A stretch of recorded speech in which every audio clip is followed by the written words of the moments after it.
I think that at this point, we're really going to need to get on the same page about history and herstory, right?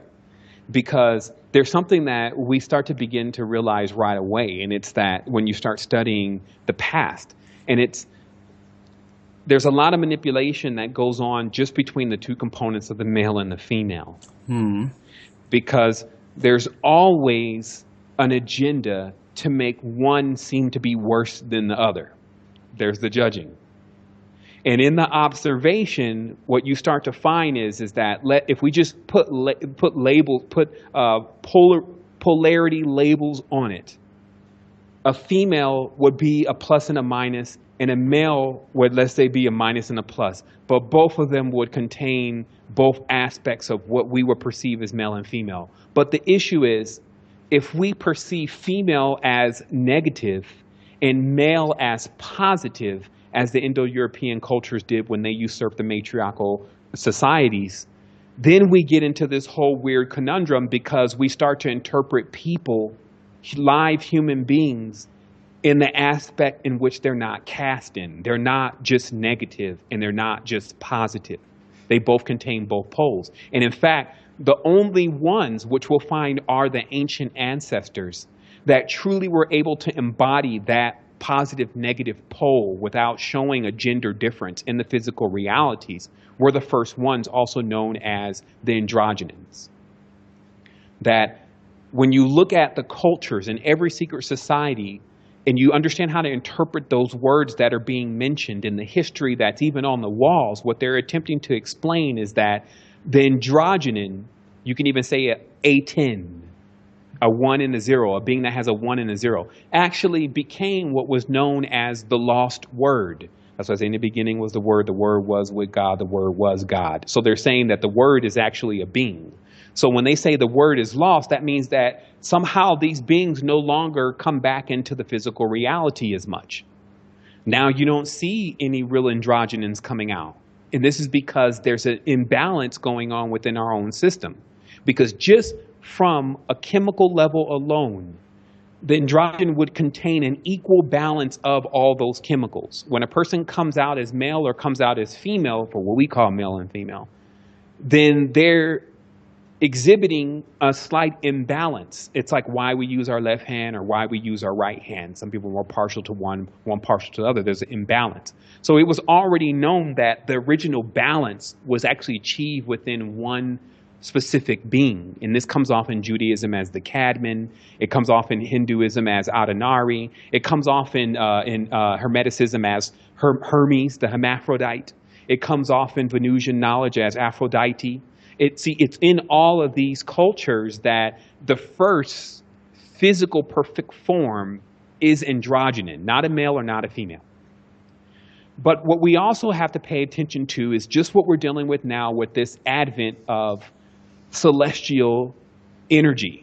Well, it's not even an advent. It didn't just start. It's always been going on, but it definitely seems like it's intensifying because we're getting closer and closer and because we're breaking down the wall between the realm of the living and the realm of the dead. The actual confusion that we have about what goes on in afterlife, even with us, we're starting to chip that down and start to realize more about reincarnation. And, we're plugging at it. We may not be completely exact, but we're at least now starting to realize that there's something going on beyond this.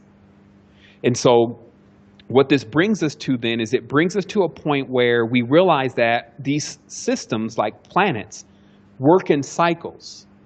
So if the big argument is what came first, the chicken or the egg, because that's actually what it starts boiling down to after a while, in the first thought of your consciousness, what you have that came first is an androgen. And in its coming into physical reality, it still can be perceived more as a female because it has a womb. And that's how we started to associate the first androgen with being primarily female, but also containing a male component, having the ability to generate on its own, which they call parthogenic or parthegenesis. So what we also witness with this, because this is a major key point to everything that you're ever going to see in occultism, everything you're going to see in movies, everything you're going to see everywhere, is this hidden war that's going on because that initial androgynous being containing a womb was also vying for its position when it began to produce more life, meaning as more physical life forms came out, you had these male or female polarized entities coming out.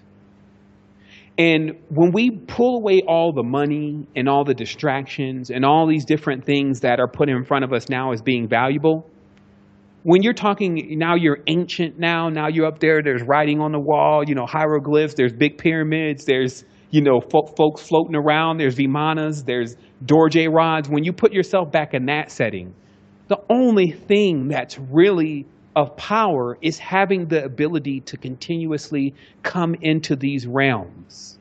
And that's actually what even the Tibetan Book of the Dead and the Egyptian Book of the Dead really entail, is actually how to maintain a body in the spirit, in the physical reality forever. That's why there was so much time and attention and put into the embalming process and keeping the body preserved. So that way, when the spirit left for that moment, it could return back to that body and reanimate that body. So the only other way then beyond that to get back into the physical reality was to come through the woman's womb. And so that also was significant to the power, that there was power in that womb. So this is why later on you start to see, and Jung talks about this, especially the Indo-European patriarchal mindset become extremely threatened by this womb, because to them, it's the key to getting in and out of physical realities. It's the key to immortality. And because the male doesn't have one, then an agenda launch for the male to actually get one. And this is what you start seeing in science. Actually, it goes as old as Akhenaten. It's even older than that. But the process of it's embodied within the Church of Christ today, where Christ is the male, but the church is the female. The wound in the side of Christ is really his vagina. One is to suckle from the wound to sustain themselves. And, you see in the literature, the Gospel of Thomas, the Gospel of James, you begin to see in the literature the actual, even statements like, if a woman is to enter into the kingdom, she must first become a male. You start seeing the stuff that they moved away because they were like, if we show them the true art of sorcery, because that's what this stuff starts getting into, then they're going to know we're sorcerers. So we just want to keep some of these watered down books, Matthew, Mark, Luke, and John, and we want to get rid of Thomas, we want to get rid of James, we want to get rid of the Apocryphon. We want to get rid of these books because it reveals the identity of what we're doing, how we're going to basically replace Mary. And that's why every Mary in the Bible is actually speaking of the same person. There's not Mary Magdalene and the Mary the whore and the Mary this. They're giving you the aspects, all the aspects of what they perceive about the divine feminine. And in this, even in the text as it says, they're going to attempt to make Mary male and then allow Jesus to surround Mary and become the new kingdom. And then Mary would just exist within that kingdom. And sure enough, just as we see in Christianity, Mary is not the centralized figure. Jesus is. But even deeper than that, you know that this is happening because, especially in the Kabbals, because, that's funny, every time you see a male take on a position of power in the world, they always have to take on the feminine attributes. They must put on the dress. For a judge, it's the robe. Yeah. For the Mason, it's the apron, right? And then they must put on the wig. That's Parliament. And if you really start looking at it, it's like a long list of things that they do in order to take on or actually try to usurp the role of the divine feminine. And it's because the first systems of knowledge, which is the knowledge of Ma'at, that was ever on the planet was about the planet, the cosmos. It was mainly about the planet, the moon, and the sun. Just what you can see, like the little stars, that was like extracurricular knowledge. That was when you really graduated and you could actually project yourself to figure out what was going on. The largest celestial bodies were the primary bodies studied. And so through that knowledge, through the knowledge of Ma'at, which is alchemy, alchemy means the blackness.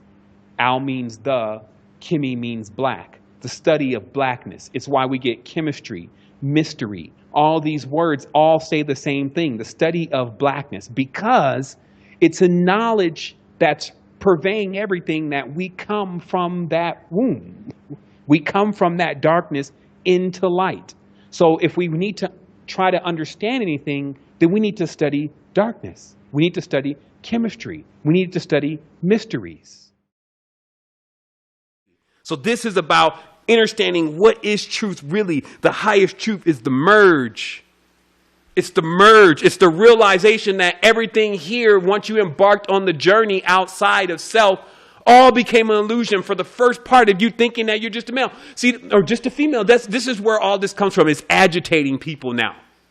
As above, so below. They say it all the time, but they can't connect all the things that are going on down here with how that maps out up there. They say, Sevan, what about transgenderism?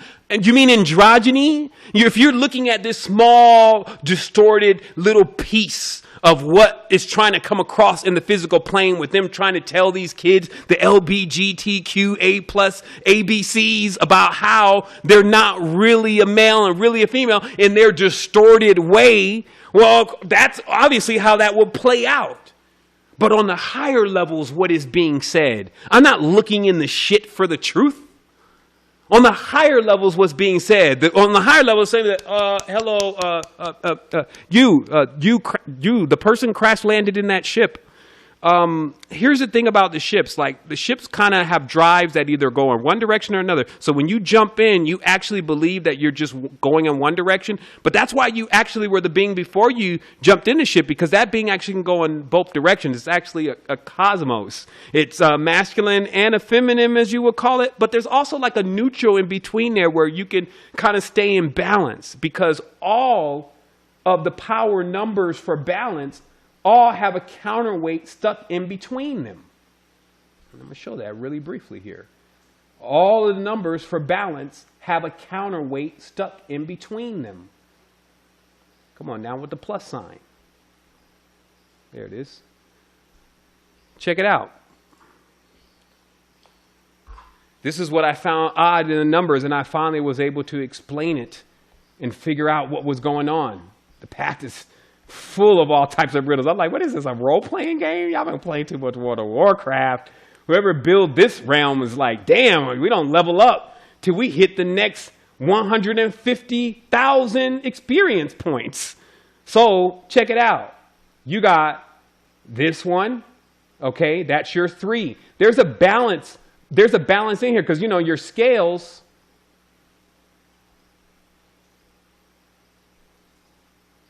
you always got your balance in the middle, okay? So this means that the numbers that you call even are not actually the balanced numbers in the way that you understand the word, which is just, again, wordplay, because all the evens don't have a balancing component, right? But in English, this word even means balance. It's just wild, okay? So here, you got the numbers 3, you got the numbers 5, you got the number 7, and you got the number 9. Now, if anybody wants to argue with these other numbers in their philosophies, let them have at it. But if they're going to argue against the 9, because they're arguing against the 9, then it's ridiculous. How do you obtain balance? Because you have a counterweight. This is the counterweight, okay? So just like even this cycle that they call the 8-spoke wheel of Dharma, there's a counterweight in the center. They say, oh, what about? That's 8. No, there's a counterweight in the center. And that's just what I was explaining about with all of those different designs that I showed earlier, that you're actually the counterweight. And in order to inherit all your powers, you can't be in here believing that you're just one small aspect of consciousness, whether that's a color, whether that is some level of what you would say is of gender preference, okay? Because the androgynous aspect of the character are still in play right now. Like, you got people actually on YouTube arguing about this right now, fighting, dissing even the ancient cultures and everything, misconstruing everything. They're blind, and their gods are blind to the truth of, because you have a problem with women, or because you have a problem with men, which is you having a problem with yourself. Now, you've chosen to try to make one greater than the other, so then you don't even get a chance to be invited into the holy marriage to see how they're both work together, always will be together, could never operate in what we would think as separate. The moment you would pull them apart, everything would power down. There would be nothing, no thing. So all of this is part of one component, and that is supreme knowledge. That is master knowledge. And those who don't know that, it's easy to tell them. It's easy. That's why I'm saying, like, what separates the neophyte from the adept? It's so easy. The moment they go into it, oh, and this one was the higher one, and back in the times when the matriarch, and it's like, yo, you're totally off. But that's okay, though, because you'll have some cycles to figure out that it actually started off with the androgynon, and it is still going on as an androgynon. We have a positive, we have a negative, and we have a neutral. But when we damage our consciousness to start making preferences, if you want to debase that all the way down to the sexual aspects or the sexual aspects of things, just the flesh, then by all means, go ahead and do it. But if you want to ride to the top of the ladder of lights to see how everything is all blended in, and how if you don't have all those components, then ye do not have life. And the master of those components can heal all things. He and she who is familiar with the positive and the negative aspects of the body, the sun and the moon aspects of the body, and the other celestials inside the body, will reign supreme. And those who are confused, right? And then also teach confusion, then they will be blind, and they will also get to the point where they become powerless. And what is powerless? Powerless is when it's always something else's fault, always something else's responsibility, and then it even becomes to where you cannot even see what you're talking about, meaning that people describe things that they have never seen and say to you that that is the problem. And then they want you to play this game. They want me to jump in and play the game. Why would I? Would I not be elevated above that? Let's say in elevation, if there's going to elevate over something else, elevate over division. People always say, I have all of this and we're really up here with it. Elevate yourself over division, okay? Use the word so it actually gets you somewhere rather than the same place. So we find in the last part, in your merger with truth, if you finally come to this awareness where you're back where you started, look at this. You're seeing that going within, which was the same within that you started with, was the origin point. But see, the whole journey, though, was fun. Now, if you're whining about it, if you're crying about it because you're a spoiled baby, that's what happens when you get everything. I'll let you drink that for a minute.